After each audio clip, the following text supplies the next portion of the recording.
Have you ever had an experience when you want to write something where you're just pulled in a million different directions?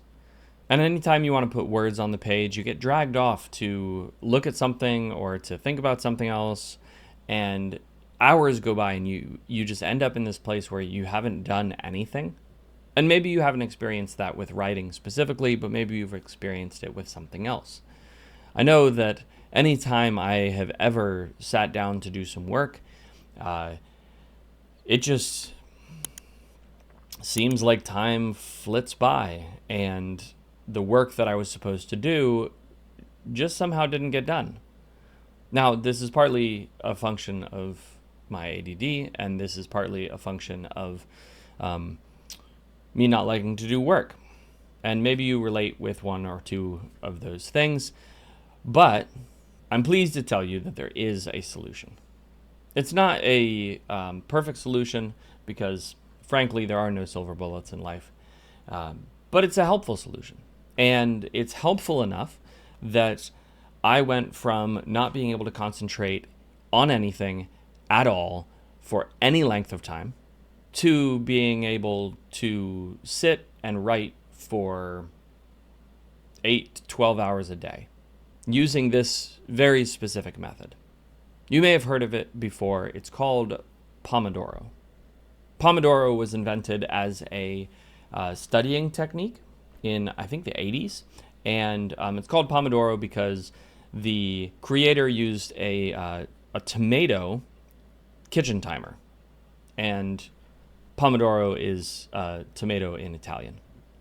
The way he would do it is he would set his kitchen timer, his tomato, for 25 minutes. And then he would work for 25 minutes in complete concentration, and then he would take a 5-minute break.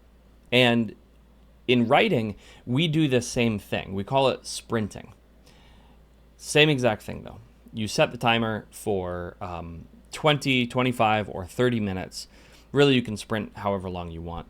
But most people do 35 to 40 minutes on the upper end, 20 to 25 minutes on the shorter end, and you write during that time. Then when your timer goes off, you take a short break to sort of refresh your mind, and then you jump back into it, setting your timer again and continuing to write. This methodology works incredibly well, just unbelievably well. And it works so well for a couple of really interesting reasons. The first is that our brains are distraction machines. See, the human brain is designed to be able to make connections between disparate pieces of information at a tremendous rate. Every time we see something, our memory triggers and we associate a whole bunch of other things with the thing we've seen. Which means that as you're looking around in daily life, your brain is making millions of connections all the time. Most of those connections are subconscious. You don't know about them. But this is why you can be thinking about something or doing something, and then all of a sudden, you're off somewhere else. You're doing something else. And it's because your brain made a connection between something you saw or heard or smelled, something your senses took in. Your brain made a connection and then sent you down a rabbit trail to try and deal with that connection. And we can't stop this from happening. We can't turn it off. It just sort of happens subconsciously and naturally. But what we can do is we can tell our brain, I'm going to deal with all my distractions. I'm going to deal with all those connections in 25 minutes. And for the next 25 minutes, I'm only going to deal with this specific connection that's been made. And that is the words that I'm writing, the story that I'm telling, the work that I'm doing.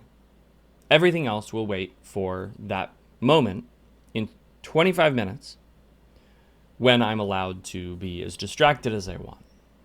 Now, the other reason that this works is because humans are also concentration machines. More than any other animal in the animal kingdom, we have the ability to focus on a singular thing to the exclusion of everything else. Most animals cannot turn off their senses. They are constantly aware of their surroundings. They are constantly taking an input and their nervous system will trigger anytime something happens.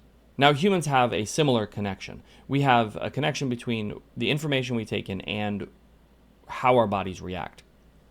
But we have the ability to isolate both systems. Our brain sits in between them and processes information, just like every other animal's brain, but we have the ability to isolate one or the other. We have the ability to tell our bodies, I am not going to react to any stimulus because I am spending all of my attention and all of my resources on this thing that is in front of me. This is why you'll often see people who, when they're reading, don't hear people talking to them. And it's because their concentration is absolute. It has taken over their entire body. So the question is, how do we use this for writing? Well, like I said, we do sprints. Now, you can do writing sprints on your own, but it can also be really helpful to do writing sprints with other people. Over the years, I've found that writing alongside other people can actually be super helpful. And so from 7:30 a.m. Eastern Standard Time to around 12, Monday through Friday, I try to get on stream and I try to run writing sprints. Some days I have more success, other days I have less, but I try to show up every day and make sure that I'm getting work done. If you're interested in writing alongside me, you're welcome to join me on stream. I stream to YouTube, I stream to Facebook, I stream to X, and I stream to Twitch. So no matter which platform you use, you can put me on in the background and use the writing sprints to get your own work done. I sprint for half an hour, I take a few minutes off. I sprint for half an hour, I take a few minutes off. In the breaks, we chat about different things, we chat about writing, we chat about life, and then we get back to work. If you're interested in seeing what they're like, all of the streams are recorded, so you can go and check them out. I do hope that I'll see you there, and more importantly, I hope that you can use this methodology, Pomodoro, in your own life.